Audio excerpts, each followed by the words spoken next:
There are 1,001 differences between Barcelona and Real Madrid, but I'm going to stick to talking about just a few. And the reason I'm addressing this is because of the El Clasico. I mean, the third El Clasico that we'll be having this season.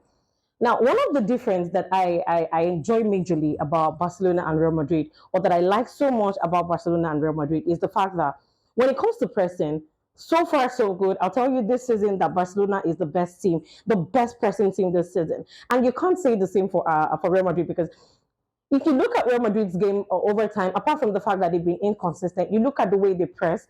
I made a video sometimes back where I said if you want to, if you really want to deal with Real Madrid, just press. You want the ball from Real Madrid, just press them. They do not know how to handle pressure, and there is this mentality that Barcelona has. When Barcelona, look, you can be leading Barcelona 2-3 nil, and Barcelona, they're still locked in. They still play their ball like, okay, no, this game hasn't ended. It is still not 90 minutes yet. We still can turn this game around. Comparing the game Real Madrid had with Real Sociedad and the game Barcelona had with Atletico Madrid, they ended in the same aggregate, the same scoreline aggregates, the same, in the same aggregates. But there is one difference. For Real Madrid, they had a terrible game. They played a terrible game. Barcelona, the reason we all think Barcelona had a terrible game is because we did not end this game with the way we end our normal games, winning a game with three or four goals, defeating our opponents, giving them the line of which it was supposed to happen in our game against Atletico Madrid yesterday. We played so well, not entirely well. The only thing we were not lucky enough to do was to convert our chances. Lamine Yamal created so many chances, bro. Lamine Yamal is heaven, is heaven for us. Is heavenly. I don't know. I'm actually thinking of how to what to classify that guy as, but he created so many chances for us yesterday.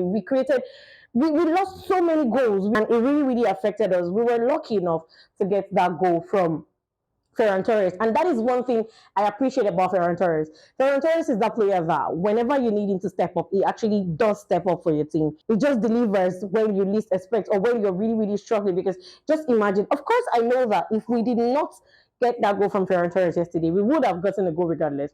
But I tell you, that game shouldn't have ended in a 5-4 yesterday. It should have ended in say 8 or 9-4 because we had so many chances. Look at the chance that Raphinha. There was a particular ball Raphinha was supposed to lay over for. I think there was Ferran Torres in front of goal. There were about two players in front of goal. I expected Raphinha to actually lay the ball over to either of them to keep it at the back of the net. But I mean, it didn't happen.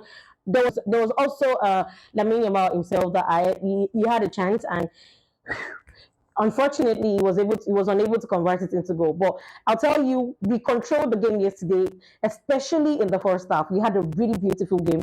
You see, before I talk about our midfield, I mean, it's no news that we have the best midfielders in Europe. It's no longer news. But let's talk about our back line here. Kunde Kunde yesterday was in monster mode. Kunde yesterday said, okay, not today, fam, not today, Atleti. You're not going to do anything against us today. He was so locked in yesterday. He made some crucial saves. He made some, there were so many balls that Kunde actually denied from Atletico Madrid players. He had Simeone on chokehold. From the last Kunde yesterday was really in a beast mode, and I don't know, man. Look, when Sorloth came on, we all know, or even Atletico Madrid fans or players, even their coach probably thought Sorloth is their game changer. Although, yeah, yes, we know that whenever Sorloth comes on, he tends to do whatever thing he has to do and ensures that he gets a goal for Atletico Madrid. And yes, it came on. I think we were able to keep Sorloth offside for about 3 or 4 times or thereabout. I'm not sure. We were able to keep. He actually had a chance that they failed to convert, and there was a particular one. There was a particular one that I thought Chesney was not going to save, and Chesney made that save. It's just crazy. I hate the fact that I can't use videos.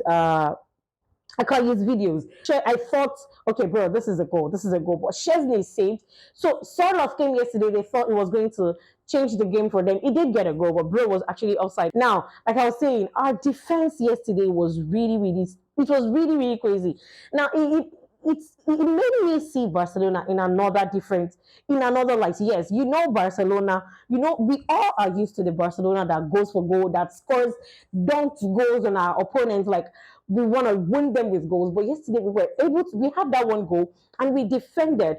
Barcelona's defense yesterday was a defensive masterclass that I feel no team could stand a chance, or no team can actually stand a chance against them yesterday. The way we played our ball yesterday, the way we distributed our ball, the way, especially in the midfield also. Frankie de Jong for me yesterday, I think Pedri was good. Don't misquote me.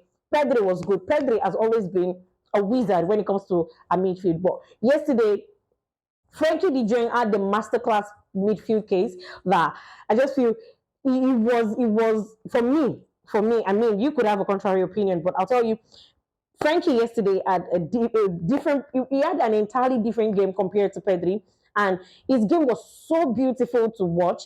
He was able to look. It's just a good balance for Barcelona when we have Pedri and Frankie in our midfield. The way they control the midfield, the way the passes that they make, the way they distribute the ball. I love those guys so much because they don't hold on to the ball for too long. The moment they get the ball, they see you, they let you know, okay, I think there's a way to signal themselves and they just deliver the ball back to you. There was a particular one between Frankie and Balde, and Balde gave the ball to Frankie, and then before Balde went far, he signaled to him to let him know that, bro, nah, don't go nowhere. You're the one I'm actually going to give this ball to again, and then he gave it to him. So, like I said, we didn't entirely have a bad game yesterday. We were just not lucky with goals that yesterday, and I'm so glad it didn't affect us because I think that would have affected us negatively. Not failing to convert our chances. And if these guys were lucky enough to have scored one goal yesterday, it would have turned the game around. It would have boosted their morale or their confidence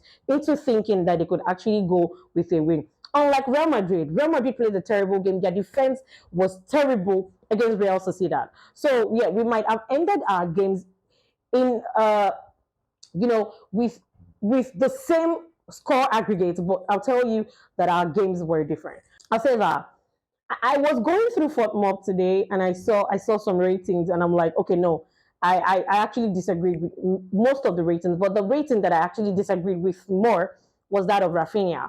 There is no way we'll give. I'm a Barcelona fan, so yes, you can't expect me to I mean, I saw Raphinha having a 7 point rating. No, Raphinha yesterday was not in that game. Raphinha, I think what happened with Brazil and Argentina is still actually affecting Raphinha. And even Flick himself said we needed to win that ball for Raphinha because Raphinha mentally, psychologically, I think when he got back from the international break, he hasn't been himself. He was mentally bullied. He was bullied. Let me just put it that way, and it really, really affected him so much because so far this season, Raphinha has been our best player in Barcelona. But the game he played yesterday, that was a stinker that Raphinha dropped, and I do not blame him. You can't go through a season or a period like that, and well, Raphinha might have said a little bit too much, but you can't expect me to tell you that you're going to beat my team. You can't expect me to tell you that you're going to beat my home country. There is no way. He was actually fighting for his country, and it was understandable. But then I still feel he said a little bit too much. Now, there is no way you go through something like that and then you expect yourself to still be in the good state of mind. So it was obvious that Rafinha still probably needs time to get himself together. And he was trying so hard yesterday to prove a point, especially with the Paul on that team. He was really, really trying so hard to prove a point yesterday. At the point, I thought it was going to cost us. But it was good that we were able to still go through regardless. Now, Barcelona is that team that it doesn't matter. Look, when we started the season so well. We started the season so beautifully. And then between December, January, we started falling off. But so far, we've played 20 games this season and we're still unbeaten. Barcelona is that team that when you expect them to actually draw point or when you expect them to actually not make it through a particular match, you see them going through. It might not be with a very huge goal line margin, but at the end of the day, we still manage to go through. And that is one thing I appreciate about my boys. Like I said in my last video, I said it that we might have not scored a lot of goals, but we ensure that we taught these guys what it is, or what exactly footballing means. Did you see the defensive masterclass that we pulled yesterday? Did you see the midfield, the way we controlled the midfield? Especially in the first half, Atletico Madrid could not, at the point they came out. You can't be playing again. That is the mistake Real Madrid makes. If you're playing against Barcelona, if you want to finish Barcelona, just park the buses against them, and there is no way they're going to go through. But you can't be playing against Barcelona and then you come out, you attack. I saw this press release where I saw this news where it was stated that Simeone said they're coming to attack, and I'm like, bro, you guys are gonna get cooked. You can't attack against Barcelona. That is you giving them enough chances to be able to go around, to move around with the ball, and then before you know it, they're dunking goals on your asses. But I'm consoling myself by saying I think the reason we did not score huge goals or much goals yesterday is because we're actually saving the remaining goals for Real Madrid in the finals. Bro, Real Madrid, because we are gonna cook you guys in the final. I'm not gonna talk about that final yet because I think we still have about 2 weeks, 24 days. Am I right? Yeah, I think we still have about 2 weeks or thereabouts, even more than 2 weeks to the match. So we'll get to talk about that one in the final. But I mean, we've the first game against Real Madrid ended 4-0, 4-0. Then the second one ended 5-2. So what do you want to? Even like I said, I'm not going to talk about the El Clasico yet, so I'm going to keep that one in the bag. Now, for Lamine Yamal, I saw Yamal playing yesterday, and I just told myself, this guy is a wonder. This guy is amazing. This guy is his talent is just God given. It is no ordinary anymore. I don't even want to talk about his age because at this point I am doubtful of Lamine Yamal's age, even as a cooler myself. How are you 17 and you're playing like this? How are you 17 and you're making this type of passes? How are you 17 and you're dribbling like this? How the F are you 17 and you're making these decisions even when we do not expect you to have that kind of mindset? Lamine Yamal is that player that you just look and you say, no. Messi has someone to relieve him. When you tell yourself, no, when Messi is done with football, when Messi finally retires, I think we have someone that we can eventually idolize in Barcelona. And that is the level that Lamine Yamal is playing. Did you see what this boy did against Atletico Madrid yesterday? And not to mention, he hasn't been, yesterday wasn't the first time. He has been doing it over and over and over and over. Lamine Yamal.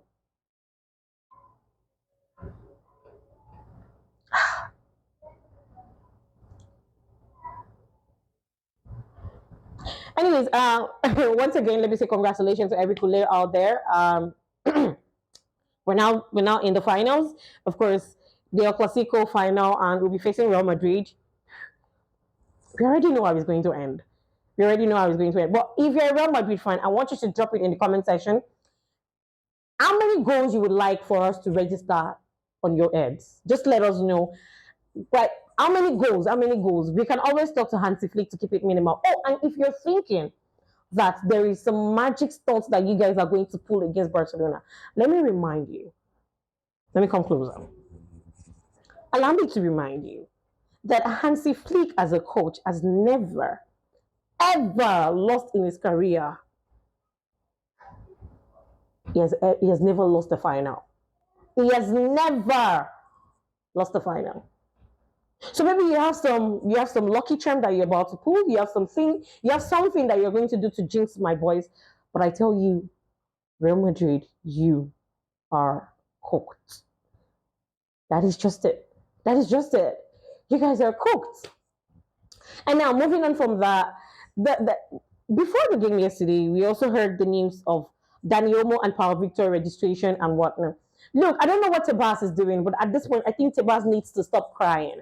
When we saw the news, it was obvious that they were trying to destabilize us prior to going into the game. It's no news that Real Madrid cannot win us on the pitch. So they're trying to ensure that they do that off the pitch. So releasing that statement, releasing out that news for us was a way of telling us that, okay, go into this game, but we don't want you to go into this game sane. But I appreciate the boys and I appreciate our manager because they were able to stay locked in despite the news. And you can't, like, it's obvious that La Liga has no say in this. La Liga has no right to tell us that we can't register our players. If you want to tell us, if anyone is going to tell us that we can't register our players, it has to be the court. Let the news come from the court. So I don't know. Tebas really, really needs to stop crying because from the look of things, Paul Victor and Dani are definitely going to be registered till the end of the season. We saw the statement from our president, John Laporta. We saw his statement after this was released. Look, Real Madrid fans, if you want to, or Real Madrid as a whole, if you want to win, I would appreciate if you guys do it plainly, do it easily, do it calmly, do it legitimately. Don't come with unnecessary things to destabilize this team. We have suffered way too much enough for us to be on we can never be faced by anything. Have you forgotten how last season was for us? Bro, I went through all of my tweets last season and I saw myself crying in major of my tweets last season. Bro, I was in and out, daily tweeting Xavi out, Xavi out, Xavi out. Although I still intend to come back to talk about whether Xavi was the problem with us last season or not. All right? I was constantly calling for the end of Xavi. I feel sorry for that. I feel sorry about that. But yes, this team was so terrible last season. It was affecting my mental health. But it's a good thing to see our players stepping up. Now, this is what I'm trying to say. Barcelona fans have been through a lot over time. We have been through so much, so much that you expect that coming out with the news is actually going to make us or to keep us perturbed. You can't disorganize us with news like that. Even if truly Paul Victor or Dani Olmo would not be registered. So freaking what? And so what? Not to mention, we already know we're not in the 1v1 rule. We're not on it. So what exactly are you saying? Also, I've not heard news about Lamine Yamal's injury. I've not heard news before making this video, but I'm still confident. I believe that the injury is not that much. I sincerely believe it. I mean, we also, when he was subbed off, it wasn't really excited about him being subbed off, but we hope to hear good news. In our game yesterday, it was obvious that our boys were fatigued. We all saw the fatigue yesterday. We are just not like Real Madrid that would come out to cry about them playing a particular game or at a particular time. Like I said, the back-to-back games that Barcelona has is just there to test our squad's depth and our rotation. And yes, we are going to deliver as long as Hansi Flick remains our coach. There is nothing. Barcelona, we are unfazed. There's this confidence you have when Lamine Yamal has the ball. There's this confidence you have when Pedri wins the ball back. There's this confidence you have when Barcelona is on that grass playing. There's this confidence that also comes with Chesney mounting our goalposts. There's now this confidence that we have knowing that Hansi Flick is the one managing those guys. So we are unfazed. Real Madrid fans, if you guys want to do anything, you're going to have to try harder. You're going to have to come at us with something really, really legitimate. You're going to have to come at us with something really, really tangible. But if you're going through Tebas, you're going through La Liga, the number you're trying to call is not reachable at the moment. Please try again later. That's just it. We're not reachable, fam. Anyways, once again, congratulations to us. Our boys, we didn't end this goal with a huge goal line margin, but we had a really beautiful game. We had a good game. Stinkers, yes, some of our players dropped stinkers. I don't want to bore you with the details. So in that light, I think I'll have to drop my mic here. And then, I'll see you guys again very soon. This face is going to stay on your screen for only God knows how long. Anyways, please don't forget to like, share, and also subscribe to my YouTube channel. My name still remains Atletico. You already know how we do this. Visca Barça, Visca El Catalonia. I love you guys. so much. Bye.